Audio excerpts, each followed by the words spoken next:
നടിയാക്രമിച്ച കേസിലെ memory card അന്വേഷണത്തിന്റെ കൂടുതൽ വിവരങ്ങൾ റിപ്പോർട്ടറിന്. ഹൈക്കോടതി ജസ്റ്റിസ് കൗസർ എടപ്പകത്ത് പീഡന ദൃശ്യങ്ങൾ അടങ്ങിയ മെമ്മറി കാർഡ് 1 വർഷത്തിലേറെ നിയമവിരുദ്ധമായി കൈവശം വെച്ചു എന്നാണ് കോടതി ജീവനക്കാരുടെ മൊഴി.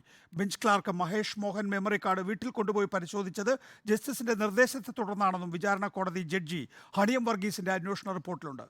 Reporter big breaking. Memory card അന്വേഷണ റിപ്പോർട്ടിലാണ് ഹൈക്കോടതി ജഡ്ജി കൗസർ എടപ്പകത്തിനെതിരെയുള്ള ആരോപണം. പീഡന ദൃശ്യങ്ങൾ അടങ്ങിയ മെമ്മറി കാർഡും പെൻഡ്രൈവും ജസ്റ്റിസ് 1 വർഷത്തിലേറെ നിയമവിരുദ്ധമായി കസ്റ്റഡിയിൽ വെച്ചെന്നാണ് മൊഴി. ജില്ലാ സെഷൻസ് കോടതി ജീവനക്കാരായ മഹേഷ് മോഹൻ, ജിഷാദ് എന്നിവരുടേതാണ് മൊഴി. മെമ്മറി കാർഡ് വീട്ടിൽ കൊണ്ടുപോയി പരിശോധിച്ചത് ജസ്റ്റിസിന്റെ നിർദ്ദേശപ്രകാരമാണെന്നും senior bench clerk Mahesh Mohan മൊഴി നൽകിയിട്ടുണ്ട്. 2018 ഫെബ്രുവരി 13 രാത്രി 10:58 മൈക്രോമാക്സ് മൊബൈൽ ഫോണിലാണ് മഹേഷ് മെമ്മറി കാർഡ് പരിശോധിച്ചത്. ആ ഫോൺ നഷ്ടമായെന്നാണ് മഹേഷിന്റെ നിലപാട്. സംഭവം ഗുരുതര വീഴ്ചയാണെന്നും അന്വേഷണം വേണമെന്നും മുൻ ഹൈക്കോടതി ജഡ്ജ് കമാൽ പാഷ. അത് നാട്ടുകാരെ കാണിക്കുക, ഇതിലെ പ്രതികളെ വക്കീലന്മാരെ ഒക്കെ കാണിക്കുക എന്നൊക്കെ പറയുന്ന ഒന്നും മജിസ്ട്രേറ്റിന്റെ ജോലിയല്ല. അതൊന്നും ചെയ്യാൻ പാടുള്ള കാര്യങ്ങളല്ല. ചെയ്തിട്ടുണ്ടെങ്കിൽ ഇപ്പൊ ഇത് കണ്ടു, ഒരുത്തന്റെ മൊബൈൽ കളഞ്ഞു പോയെന്ന് അവൻ പറഞ്ഞേക്കുന്നത്. ആ മൊബൈൽ കളഞ്ഞു പോയെന്നൊക്കെ പറയുന്ന എല്ലാം മുഴുവൻ കള്ളത്തരമാണ്. ഇത് ജുഡീഷ്യറിയുടെ വിശ്വാസ്യതയെ തന്നെ ചോദ്യം ചെയ്യുന്ന വലിയ പ്രശ്നമാണ്.